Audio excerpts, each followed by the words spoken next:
Hi hello வணக்கங்க. இன்றைக்கி பார்த்தீங்கன்னா சாப்பாடு குட்டி மின்னலாக பார்த்தா பெரிய தலைவாழை எல்லாம் போட்டாச்சு. கூட யார் இருக்கா அப்படின்னு பார்த்தீங்கன்னா என் கூட டான்ஸ் ஆடுவாங்க பார்த்தீங்களா, ட்வின்ஸ் பிரதர்ஸ். அவங்களோட பேரண்ட்ஸ் தான் இருக்காங்க. எல்லாருமே ஒரு ஹாய் சொல்லிட்டு அப்படியே தலைவாழை எல்லாம் அப்படியே தண்ணி தொளிச்சாச்சு, கேமராமேனுக்கும் வச்சாச்சு. அப்படியே அவியல் கூட்டு கொண்டு வச்சாங்க, டேஸ்ட் பண்ணி பார்த்தாச்சு. அப்புறம் பார்த்திங்கன்னா துவரம் கூட்டு கொண்டு வச்சாங்க, சூப்பராக இருந்துச்சு பார்த்துக்கோங்க. அடுத்தது பார்த்திங்கன்னா உருளைக்கிழங்கு கூட்டு கொண்டு வந்திருந்தாங்க. இல்லைங்க இது மாங்காய் கூட்டு. அப்புறம் பாருங்கள் இஞ்சி கூட்டு வச்சுருந்தாங்க, ஜாம் கூட்டு வச்சுருந்தாங்க, தீயல் கூட்டு, ஒவ்வொரு கூட்டையாக டேஸ்ட் பண்ணி பார்த்தேன் பார்த்துக்கோங்க. இன்றைக்கி ரொம்ப பிடிச்சது இஞ்சி கூட்டு தான் பார்த்துக்கோங்க, சூப்பராக இருந்துச்சு. அப்படியே ஜாம் கூட்டெல்லாம் டேஸ்ட் பண்ணி பார்த்தாச்சு. ஃபைனலாக தான் உருளைக்கிழங்கு கூட்டு கொண்டு வச்சாங்க. அப்புறம் வந்து தயிர் கூட்டு கொண்டு வச்சுருந்தாங்க. அடுத்தது பொடியரசில் பார்த்தீங்கன்னா சோறு கொண்டு வந்திருந்தாங்க, பப்படம் கொண்டு வச்சுருந்தாங்க, பருப்பு கறி ஊற்றுனாங்க.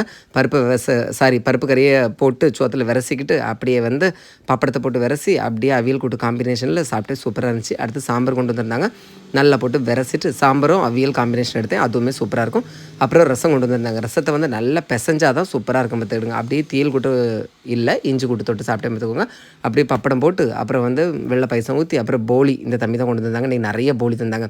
எப்போவுமே கருப்பு அப்புறம் வந்து பால் பாயசம் இந்த போலி பப்படம் பழம் எல்லாம் சேர்த்து போட்டு விரசி சாப்பிட்றதே தனி சுகந்தான், சூப்பராக இருந்துச்சுங்க. ஃபைனலாக எல்லாம் வலிச்சு நக்கிட்டு அப்புறம் பார்த்திங்கன்னா கொஞ்சோண்டு சோறு அதில் இலையில் மோர் ஊற்றி மோரை கொஞ்சம் குடிச்சிட்டு அப்படியே பிசைஞ்சு எடுத்து சாப்பிட்டே பாருங்க, சூப்பராக இருந்துச்சுங்க. உங்களுக்கு இந்த மாதிரி கல்யாணம் வீட்டு சாப்பாடு பிடிக்கும் அப்படின்னா மறக்காமல் கமெண்ட்டில் சொல்லுங்கள். பிடிச்சினா லைக் பண்ணுங்கள். தேங்க்யூ.